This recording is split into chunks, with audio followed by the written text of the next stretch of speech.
غم کبھی ختم نہیں ہو سکتا. صحیح بخاری میں جو قتل حمزہ والا چیپٹر ہے نا، اس میں آپ دیکھیں واشی نے قتل کیا سیدنا حمزہ کو، اور نبی صلی اللہ علیہ وآلہ وسلم نے بلا کے پوچھا واشی کہ یا رسول اللہ قاتل حمزہ یا رسول اللہ، فرمایا تو ایسا کر سکتا ہے کہ مجھے اپنی شکل نہ دکھائے؟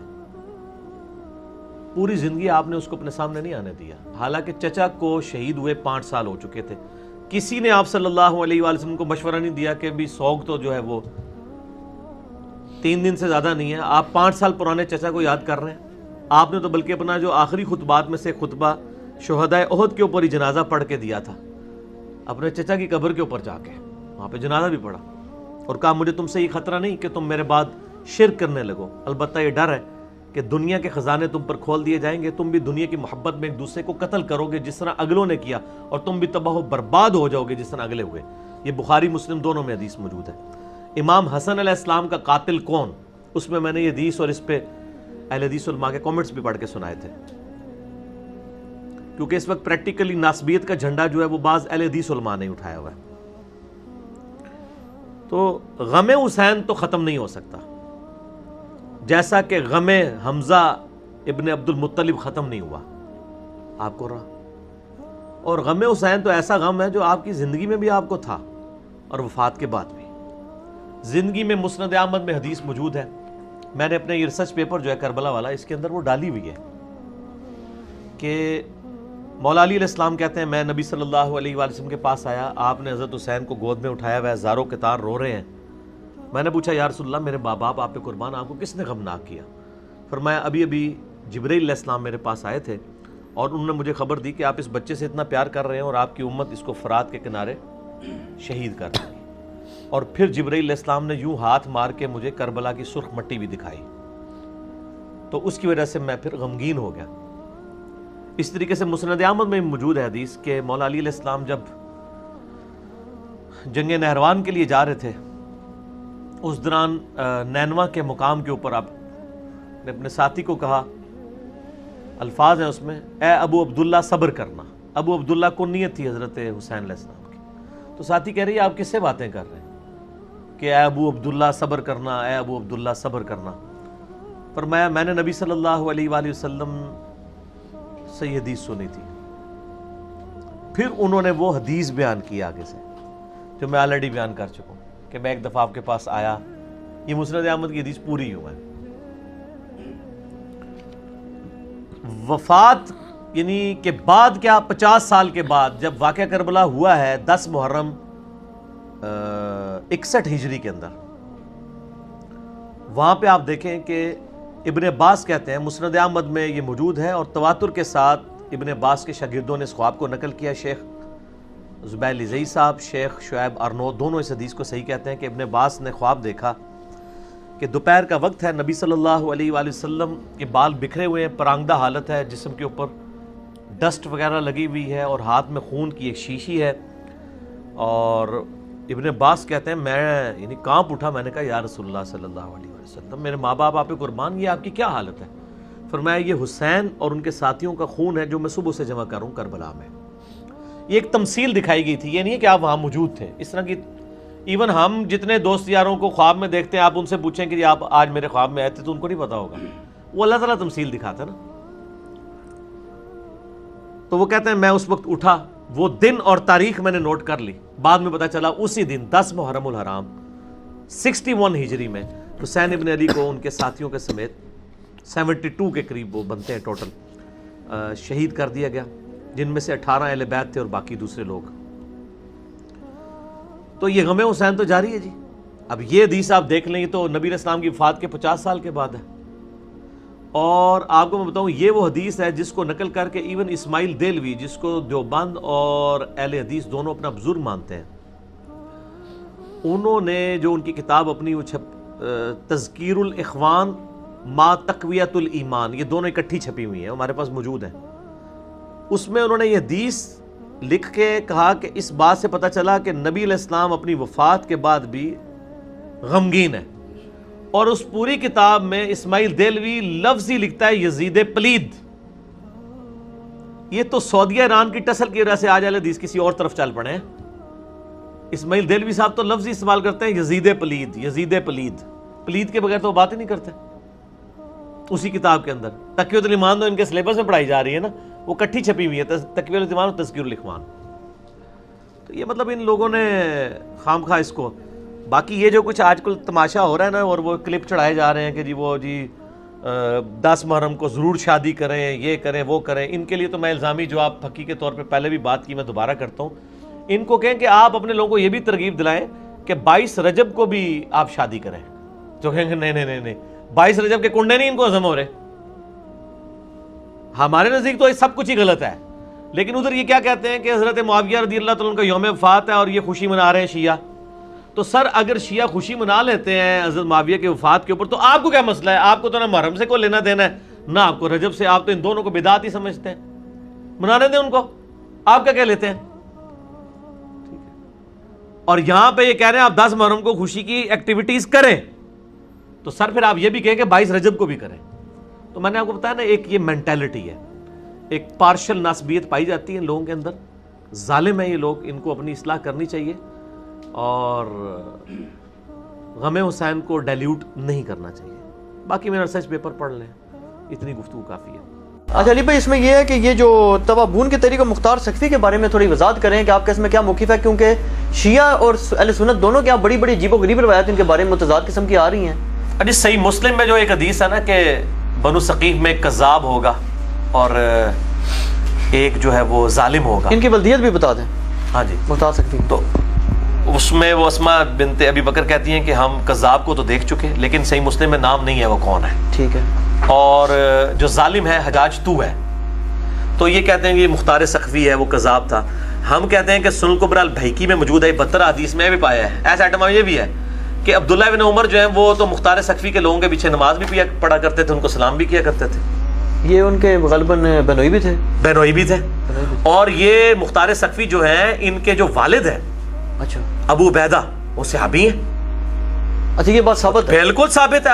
ابو عبیدہ سقفی یہ جنگ قادسیہ سے پہلے جو بڑا مارکا ہوا تھا رشین اس کے ساتھ، پرشین امپائر کے ساتھ، اس میں لیڈر تھے مسلمانوں کے. وہ ابو عبیدہ سقفی بالکل، وہ تو غسل شہادت کر کے میدان عمل میں اترا کرتے تھے اور شہید ہوئے تھے. اور یہ ہاتھی کے نیچے آ کے، اور یہ سین عمر سیریز کے اندر فلمایا ہے قطر والوں نے، سنیوں نے ابو عبیدہ سقفی کو دکھایا ہے اور ان کی شہادت بھی دکھائی. اچھا، یہ چیز مفتی صاحب صاحب بتاتے تھے کہ مختار سقفی پہ بھی وہ یہ کہتے تھے کہ یہ ان کا ہے. تو مختار سقفی کے بارے میں جو متضاد باتیں آتی ہیں تو اس طریقے سے کوئی واضح مجھے کہیں نہیں ملا اس کے بائی نیم کے ساتھ کہ اس نے کوئی دعوی نبوت کیا. وہ تو حضرت علی کے اولاد کے دفاع کے لیے کھڑا ہوا تھا. پھر دوسرا یہ کہ حضرت ابن عمر اس کے پیچھے نمازیں پڑھتے تھے اور صحابہ جو ہے اس کے پاس وہ سارے اس کو کوئی دفاع نہیں کرتا. مختار سقفی کا دفاع مفتی صاحب صاحب سے پہلے کسی اہل سنت نے نہیں کیا، حالانکہ وہ بھی صحابی کا بیٹا ہے. نہیں، ہم دفاع اتنا کرتے ہیں کہ بھئی ہمیں کوئی یہ ثابت نہیں کر سکا کہ اس نے دعوی نبوت کیا ہے. ہمارے پاس صحیح سند سے لے کے آئے چیزیں، ہم اتنا دفاع کرتے ہیں. باقی ڈیٹیل کیا، باقی مولانا اسحاق صاحب کو چھوڑ دیں آپ.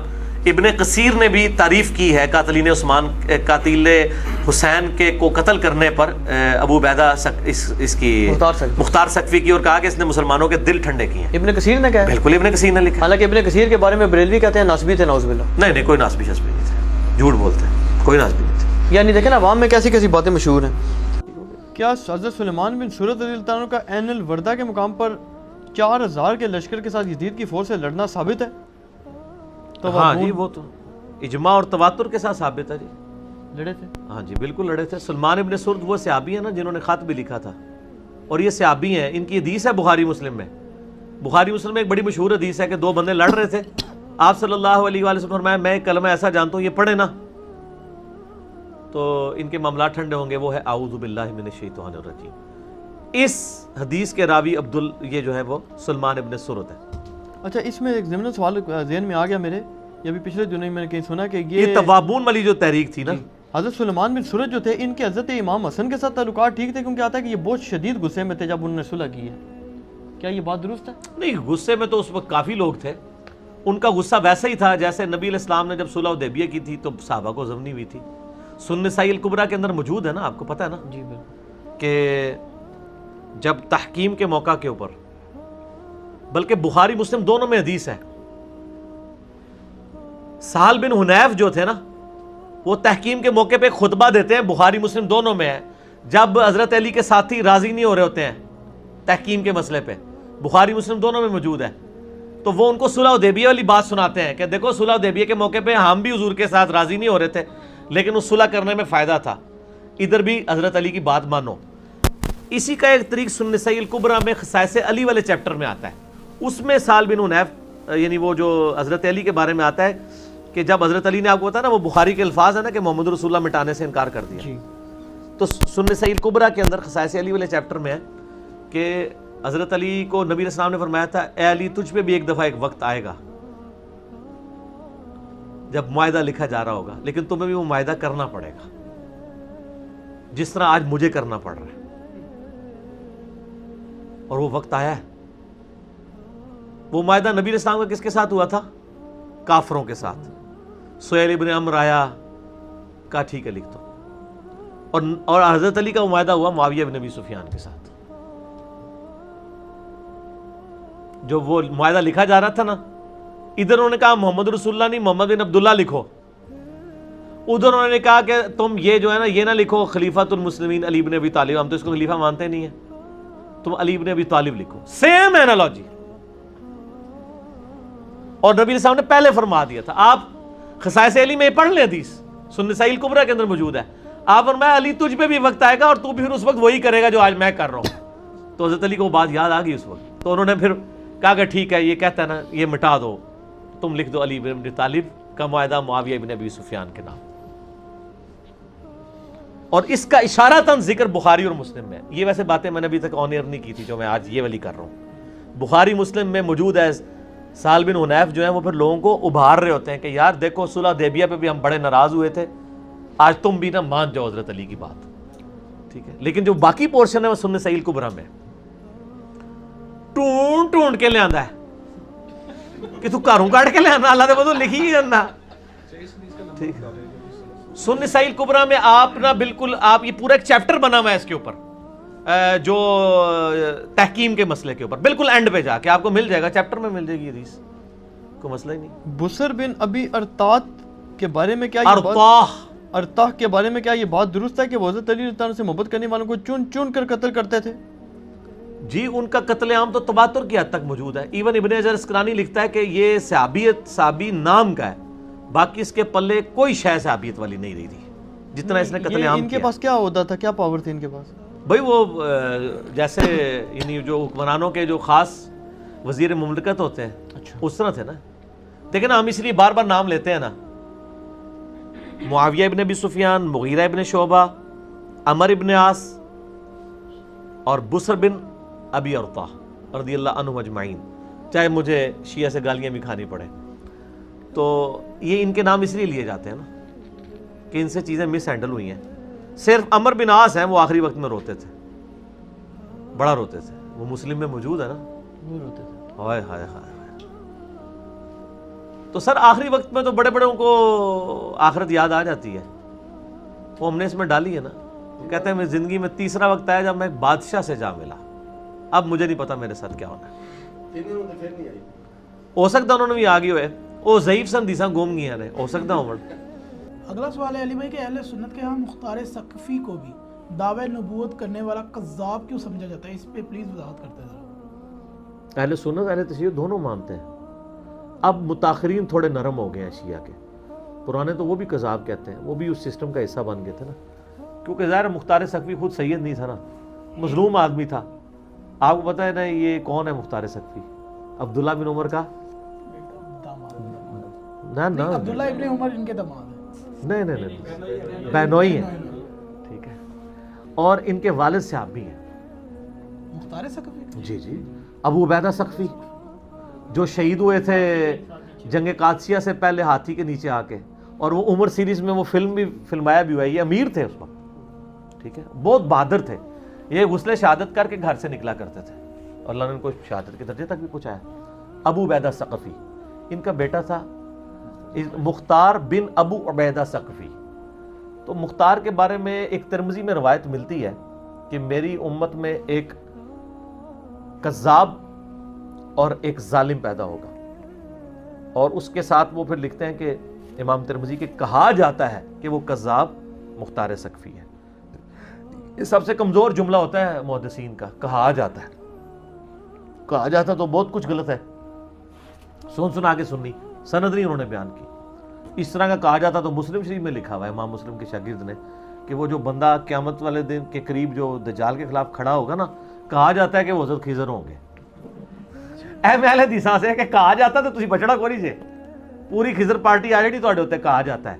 تو ہم وہ کہتے ہیں مسلم شریف کے جو راوی کے الفاظ ہیں وہ کہا جاتے ہیں، وہ مسلم شریف کا حصہ نہیں ہے کہ حضرت خضر فوت ہو چکے. اگر نہیں یقین آ رہا تو مسئلہ نمبر 13 دیکھ لو، فوت ہوئے نے، خود دفنایا ہوا ہے. ٹھیک ہے، علمی طریقے سے بتایا کہ وہ خضر اور تھے، چلے گئے دنیا سے. تو مسلم شریف میں ایک حدیث ہے کہ اسما بنت ابی بکر نے حجاج بن یوسف سے کہا تھا کہ کذاب ہم دیکھ چکے اور ظالم تو ہے. وہ کہتے ہیں وہ دیکھ چکے میں یہ مراد ہے، اس میں بھی نام نہیں ہے. کچھ روایتیں انڈائریکٹلی لے کے آتے ہیں. میرا تو موقف یہ ہے کہ میں مختار ثقفی کے بارے میں پازیٹیو نظریہ رکھتا ہوں. اس کی وجہ یہ ہے کہ مختار ثقفی کے ماننے والوں کے پیچھے سنن کبریٰ البیہقی میں آتا ہے کہ عبداللہ بن عمر نمازیں پڑھا کرتے تھے. اگر اس نے دعویٰ نبوت کیا تھا تو اس کے پیچھے نمازیں کیوں پڑھتے تھے؟ یا آپ ثابت کریں کہ آخری عمر میں انہوں نے کر دیا تھا. اور وہ جس طرح کی ایمبیگوس روایتیں لے کے آتے ہیں نا، اس طرح کی روایتیں تو اس سے بڑھ کے صوفیاء کے ملتے ہیں، ان کو تو کوئی دعویٰ نبوت نہیں کہتا. یہ یاد رکھیے گا، مختار ثقفی نے آل امیہ کی بیج کنی کی تھی.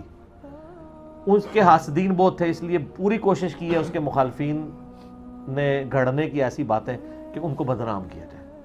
تو اس لیے اس معاملے میں یعنی میرا مختار ثقفی کے اوپر کلپ بھی چڑھا ہوا ہے کہ اس معاملے میں میرے پاس کوئی مضبوط دلیل نہیں ہے کہ میں اتنا ایکسٹریم حکم کسی کے بارے میں لگا دوں.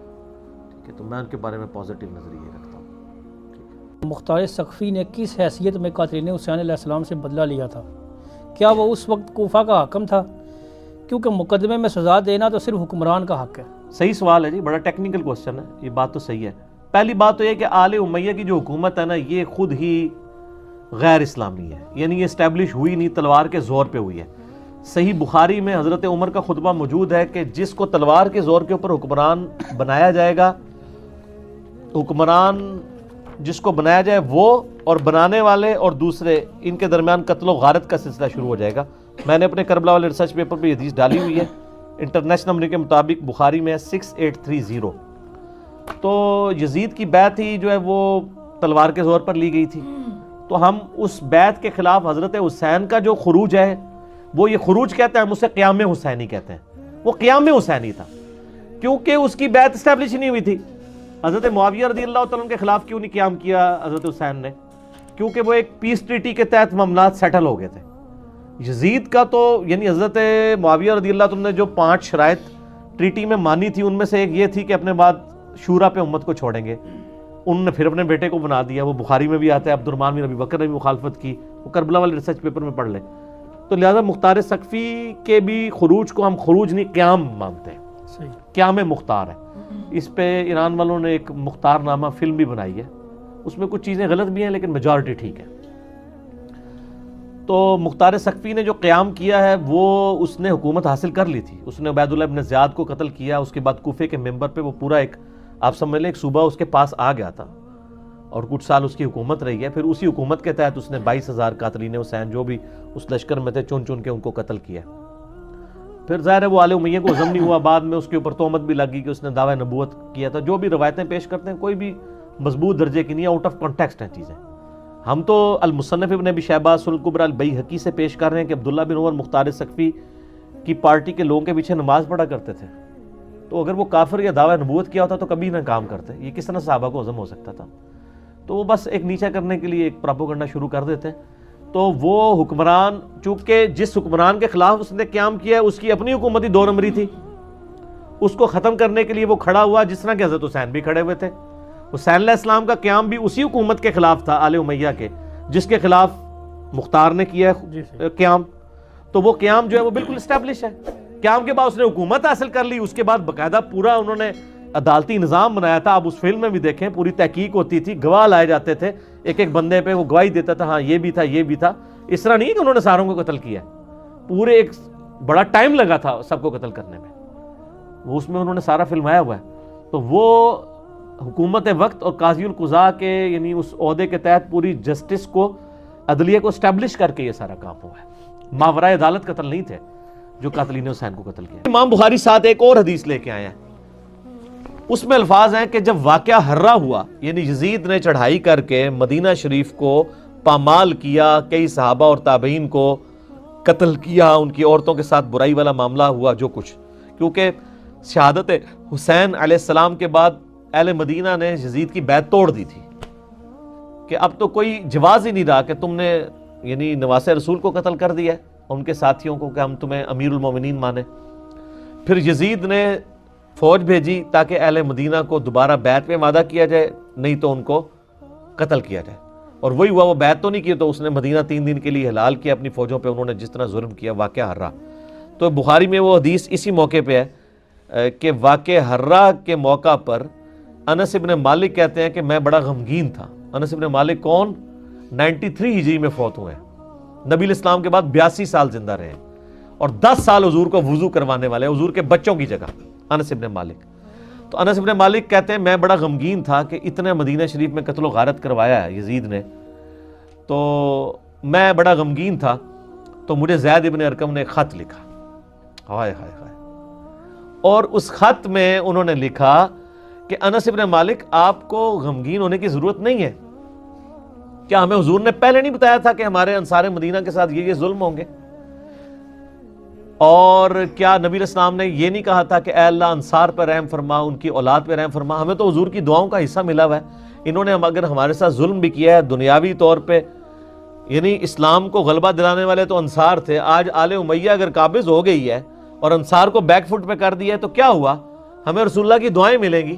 اچھا علی بھائی, اسی کانٹیکس میں ایک سوال بنتا ہے کہ حضرت حسن اور حضرت حسین رضی اللہ تعالیٰ عنہما کو نبی کریم صلی اللہ علیہ وسلم نے جنت کی بشارت دی اور کہا کہ یہ جنتی جوانوں کے سردار ہیں. اہل تشیع کی طرف سے ایک الزامی سوال پیش کرتے ہیں, وہ لوگ یہ کہتے ہیں کہ جنت میں تو تمام جو انسان ہیں وہ جوان ہو کر جائیں گے, تو اس طریقے سے تو حضرت حسین اور حضرت حسن جو ہیں وہ ابو بکر اور عمر سے بھی افضل ہو گئے, اور وہ اس سے آگے بڑھ کر کہتے ہیں کہ یہ تو پھر انبیاء سے بھی افضل ہیں حضرت حسین رضی اللہ تعالیٰ عنہ. ہم تھوڑا سا اس سے بھی آگے بڑھ جاتے ہیں, پھر امام حسن حسین تو مولا علی سے بھی افضل ہو گئے. ہاں, اور پتہ لگے گا, اور دماغ دی رگاں کھلن گیا کہ نہیں یار مولا علی سے تو نہیں, پھر تو آڈی پوری ڈاکٹرائن ہی غلط ہے. اصل میں ان کو بات سمجھ نہیں آئی. میرا اس پہ کلپ بھی ہے, جنتی نوجوانوں کا سردار, جنتیوں کے سردار کون ہے. پھکی تو مل گئی نا آپ کو الزامی جواب, اینٹی وینم, کہ انبیاء سے بھی افضل ہیں, تو پھر اس میں تو حضرت علی کی بھی کوئی تخصیص نہیں ہے اس حدیث میں. یہ بخاری مسلم دونوں میں حدیث ہے. اما عائشہ کہتی ہیں سلام اللہ علیہا کہ ایک دن نبی الاسلام نے فاطمہ کو اپنے قریب بلایا, بلکہ وہ تو بڑے وجدمیز الفاظ ہیں. حضرت عائشہ کہتی ہیں فاطمہ نبی کو ملنے کے لیے آئیں, اور اللہ کی قسم ان کی چال ڈھال بالکل نبی علیہ السلام کی طرح تھی. نبی علیہ السلام ان کے استقبال کے لیے کھڑے ہوئے, ماتھے پہ بوسہ دیا اور کہا مرحبا پیاری بیٹی, چادر بھی بچھا دیتے تھے. پھر باپ بیٹی بیٹھ کے آپس میں سرگوشی کرنے لگے, بیوی دور بیٹھی دیکھ رہی ہے. سرگوشی کی بخاری مسلم کے الفاظ ہیں, سیدہ فاطمہ نے رونا شروع کر دیا. پھر آپ نے دوبارہ کان میں ایک بات کی تو ہچکیاں تھم گئی, مسکراہٹ آئی لب پہ. نبی علیہ السلام جب چلے گئے تو حضرت فاطمہ سے پوچھا سیدہ عائشہ نے, بتاؤ کیا گفتگو ہوئی تھی؟ ان کا یہ میرا اور میرے باپ کے درمیان راز ہے, یہ میں نہیں بتا سکتی. حضرت عائشہ سمجھدار تھی, ان کو پتا تھا کہ نبی علیہ السلام کی مبارک زندگی میں ان سے یہ راز نہیں بلوا سکتی. وہ کہتی ہیں جب نبی علیہ السلام فوت ہو گئے تو پھر ایک دن میں نے فاطمہ کو بلا کے کہا کہ میں تمہاری ماں ہوں, تم پہ حق رکھتی ہوں, اس حق کا واسطہ تمہیں پیش کرتی ہوں, مجھے بتاؤ نبی علیہ السلام نے اس وقت تمہارے کان میں کیا کہا؟ تو انہوں نے کہا کہ پہلی دفعہ آپ نے فرمایا تھا کہ ان قریب میں دنیا سے رخصت ہونے والا ہوں.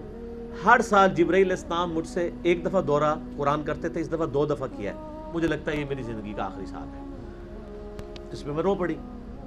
پھر آپ صلی اللہ علیہ وسلم نے مجھے کہا میری دل جوئی کے لیے کہ میرے اہل بیت میں سب سے پہلے مرنے کے بعد تم میرے تک پہنچو گی, اور کیا تم اس پہ خوش نہیں ہو کہ تم جنتی عورتوں کی سردار ہو؟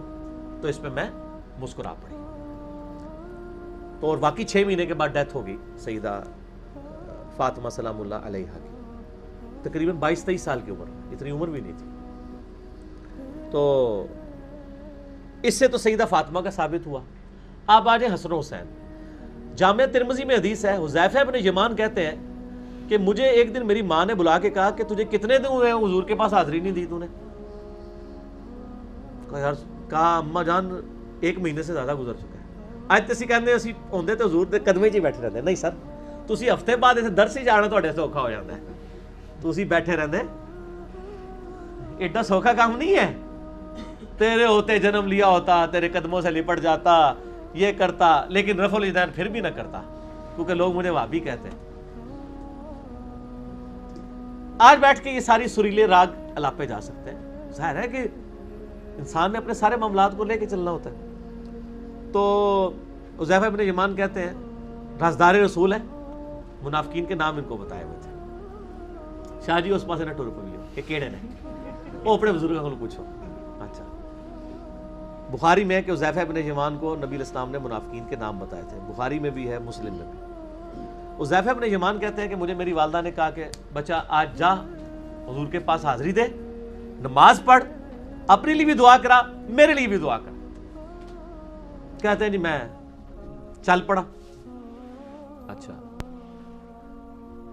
میں آپ صلی اللہ علیہ وآلہ وسلم کی خدمت میں پہنچا آلموسٹ مغرب کے اراؤنڈ اباؤٹ. تو کہتے ہیں میں نے ملاقات مناسب نہ سمجھی، مغرب کی نماز شروع ہوئی تو میں نے پیچھے نیت کر لی. مغرب کی نماز کے بعد میں نے کہا آپ سے صرف فارغ ہوں گے، آپ مغرب سے عشاء تک مسلسل نوافل پڑھتے رہے. اس سے میں کہتا ہوں مغرب سے عشاء کے درمیان نوافل پڑھنا سنت ہے، جتنے مرضی پڑھے. کہتے ہیں میں پیچھے بیٹھا رہا. نبی علیہ السلام یعنی فجر سے اشراق بھی مسجد میں اعتکاف کرتے تھے اور مغرب عشاء بھی رک جایا کرتے تھے تاکہ عشاء پڑھ کے ایک دفعہ ہی جائیں گھر. حضرت حذیفہ کہتے ہیں میں پیچھے بیٹھا رہا.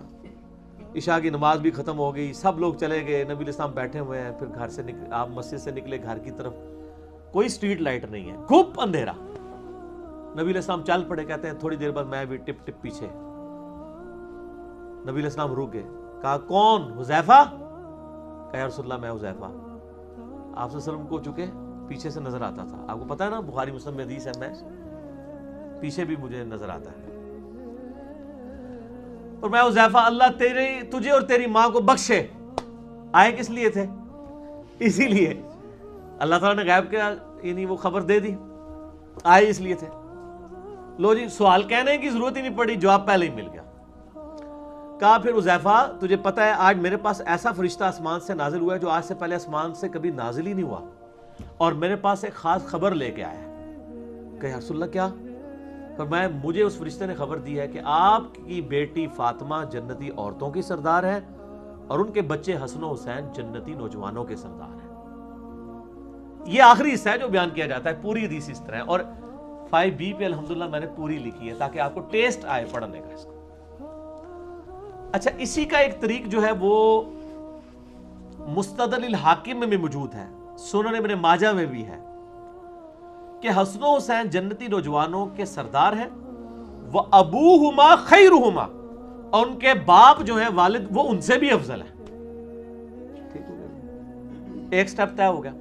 ترمذی میں ایک روایت ہے کہ حضرت ابوبکر الصدیق رضی اللہ تعالیٰ عنہ اور حضرت عمر رضی اللہ تعالیٰ عنہ جنتی بوڑھوں کے سردار ہیں سوائے انبیاء کے. یہ بھی کلیئر ہو گیا.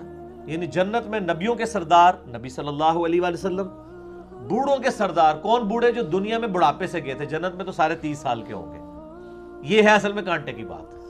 جنت میں واقعی نوجوان ہوں گے لیکن دنیا میں تو بڑھے ہو کے گئے نا. گل نو بھی سمجھو نا، جو دنیا میں بڑھاپے میں مرے نا ان نوجوانوں کے سردار ابو بکر عمر، اور اس کے بعد مولا علی. جو دنیا میں جوانی سے گئے، ٹھیک ہو گیا، ان کے سردار سیدنا حسن حسین. ٹھیک ہو گیا جی. اور نبیوں کے سردار نبی صلی اللہ علیہ وآلہ وسلم. ٹھیک ہو. تو یہ اس کی پوری ترتیب بنتی ہے، وہ اپروپریٹ ہے. آپ جب چیزوں کو ڈیسائیڈ کرنے جاتے ہیں نا تو ساری چیزوں کو سامنے رکھ کے نا چیزوں کو جوڑ کے ڈیسیژن لیا جاتا ہے. پک اینڈ چوز نہیں کیا جاتا کہ ہاں جی یہ مطلب نکل آیا نا. دوسری جگہ اس کی کلیریفیکیشن موجود ہوتی ہے.